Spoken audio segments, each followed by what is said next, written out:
पाठ 4 कारक उपपद विभक्ति परिचयः। शब्दों के सार्थक समूह को वाक्य कहते हैं। वाक्य में अनेक शब्द होते हैं। वाक्यों में जिन शब्दों से क्रिया का संबंध प्रकट होता है उन्हें कारक कहते हैं। यथा बालकः पठति, बालकः पुस्तकं पठति। पठति क्रिया का बालकः पद से जो पढ़ने की क्रिया कर रहा है तथा पुस्तकम पद से सीधा संबंध है, अतः बालकः पुस्तकम पद कारक है। कारक विभक्तियां। कारकों का ज्ञान कराने के लिए जो प्रत्यय लगाए जाते हैं उन्हें कारक विभक्तियां कहते हैं। ये कुल 7 हैं। संबोधन और कर्ता कारक की विभक्तियां एक वचन को छोड़कर समान होती हैं। विभक्ति ही कारकम, चिन्हम। प्रथमा कर्ता नॉमिनेटिव ने, शून्य। द्वितीया कर्म एक्यूजेटिव को, शून्य। तृतीया करण इंस्ट्रूमेंटल से, के द्वारा। चतुर्थी संप्रदान डेटिव के लिए। पंचमी अपादान एब्लेटिव से, अलग होने के भाव में।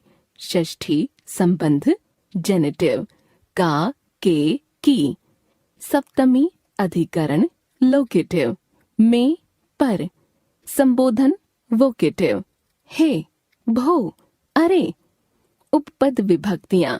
जब वाक्य में विभक्ति का प्रयोग कारक के आधार पर न होकर किसी विशेष शब्द के अनुसार होता है उसे उपपद विभक्ति कहते हैं। जैसे बालकः जनकेन सह विद्यालयं गच्छति। यहाँ सह शब्द के साथ तृतीया विभक्ति का प्रयोग हुआ है, अतः उपपद विभक्ति है। कर्ता कारक प्रथमा विभक्ति। वाक्य में क्रिया को जो करता है उसे कर्ता कहते हैं। कर्ता कारक में सदैव प्रथमा विभक्ति का प्रयोग होता है। जैसे बालकः पठति, लता नमति, अम्बा पचति। विशेष उपपद विभक्ति का प्रयोग द्वितीय विभक्ति से सप्तमी विभक्ति तक होता है। प्रथमा विभक्ति में उपपद विभक्ति का प्रयोग कदापि नहीं होता है। कर्म कारक द्वितीय विभक्ति। वाक्य में क्रिया का फल जिस संज्ञा या सर्वनाम पर पड़ता है उसे कर्म कहते हैं। कर्म कारक में द्वितीय विभक्ति का प्रयोग होता है। जैसे बालकः ईश्वरं नमति, अम्बा जलम पिबति, सुनीता पत्रम पठति। उपपद विभक्ति विना शब्द के योग में द्वितीय विभक्ति का प्रयोग होता है। बालकः मित्रं विना न खादति, अहम त्वाम विना गृहं न गच्छामि। उभयतः दोनों ओर, परितः चारों ओर, सर्वतः सब ओर के योग में द्वितीय विभक्ति का प्रयोग होता है। छात्राः अध्यापकम् उभयतः तिष्ठन्ति, गृहं परितः वृक्षाः सन्ति, वृक्षं सर्वतः पुष्पाणि सन्ति। प्रति के योग में भी द्वितीय विभक्ति का प्रयोग होता है। बालकः विद्यालयं प्रति गच्छति, अहं कार्यालयं प्रति गच्छामि, सुमितः पाकशालां प्रति गच्छति। करण कारक तृतीया विभक्ति। क्रिया के करने के साधन को करण कहते हैं। करण कारक में तृतीया विभक्ति का प्रयोग होता है। जैसे अहम पादाभ्याम चलामि, त्वं कलमेन लिखसि, नमिता कंदुकेन क्रीडति। उपपद विभक्ति सह साकम सार्धम शब्द के साथ तृतीया विभक्ति का प्रयोग होता है।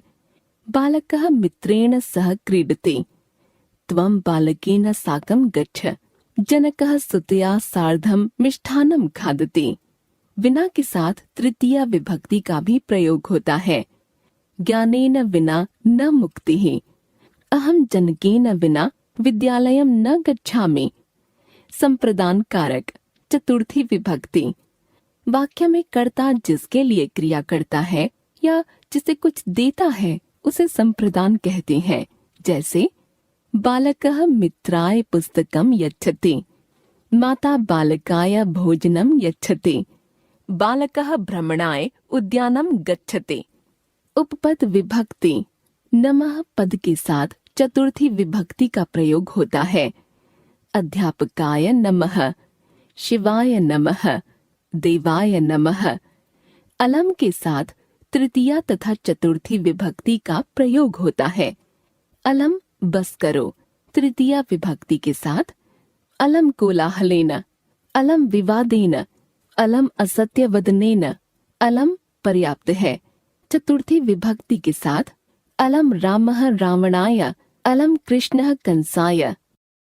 अपादान कारक पंचमी विभक्ति, जिससे अलग होने का भाव प्रकट हो उसे अपादान कारक कहते हैं। जैसे आकाशात जलम पतते, वृक्षात पत्राणि पतन्ते, बालकः विद्यालयात् गृहं गच्छति। उपपद विभक्ति, भय के अर्थ में जिससे डरता है उसमें पंचमी विभक्ति आती है। बालकः सिंहात भयं करोति, रमेशः चौरात भयं करोति। रक्षा करने के अर्थ में पंचमी विभक्ति का प्रयोग होता है। अर्जुनः बालकं दुष्टात् रक्षति। संबंध कारक षष्ठी विभक्ति, दो संज्ञाओं या सर्वनाम के बीच परस्पर संबंध बताने वाले कारक संबंध कारक कहलाते हैं। जैसे अशोकस्य भगिनी अपूर्णा अस्ति, रामस्य भ्राता लक्ष्मणः आसीत्, पिकस्य स्वरः मधुरः भवति। उपपद विभक्ति, उपरि के साथ षष्ठी विभक्ति का प्रयोग होता है। वृक्षस्य उपरि वानराः कूर्दन्ति, अधः के साथ षष्ठी विभक्ति का प्रयोग होता है। वृक्षस्य अधः नरः स्वपिति। अधिकरण कारक सप्तमी विभक्ति, क्रिया के आधार का बोध कराने वाले कारक अधिकरण कारक कहलाते हैं। जैसे वानरः वृक्षे तिष्ठति, सरोवरे मीना तरन्ति, चटका नीडे अस्ति। उपपद विभक्ति, निर्धारण में सप्तमी विभक्ति का प्रयोग होता है। कविषु तुलसीदासः श्रेष्ठः, स्नेह या अभिलाषा के अर्थ में सप्तमी विभक्ति का प्रयोग होता है। माता बालके स्नेहते। संबोधन कारक, किसी को दूर से बुलाने के अर्थ में संबोधन के रूप का प्रयोग होता है। हे बालक त्वं किं खादसि, हे मित्र त्वं कुत्र गच्छसि, हे लते त्वं किं करोषि। ध्यातव्यम, वाक्य में जिन शब्दों से क्रिया का संबंध प्रकट होता है उन्हें कारक कहते हैं। कारकों का ज्ञान कराने के लिए लगाए जाने वाले प्रत्यय कारक विभक्तियां कहलाते हैं। किसी शब्द विशेष के कारण प्रयोग में आने वाली विभक्ति उपपद विभक्ति कहलाती है। संस्कृत भाषा में 7 विभक्तियां होती हैं। कारक तथा विभक्ति, कर्ता प्रथमा विभक्ति, कर्म द्वितीय विभक्ति, करण तृतीय विभक्ति, संप्रदान चतुर्थी विभक्ति, अपादान पंचमी विभक्ति, संबंध षष्ठी विभक्ति, अधिकरण सप्तमी विभक्ति।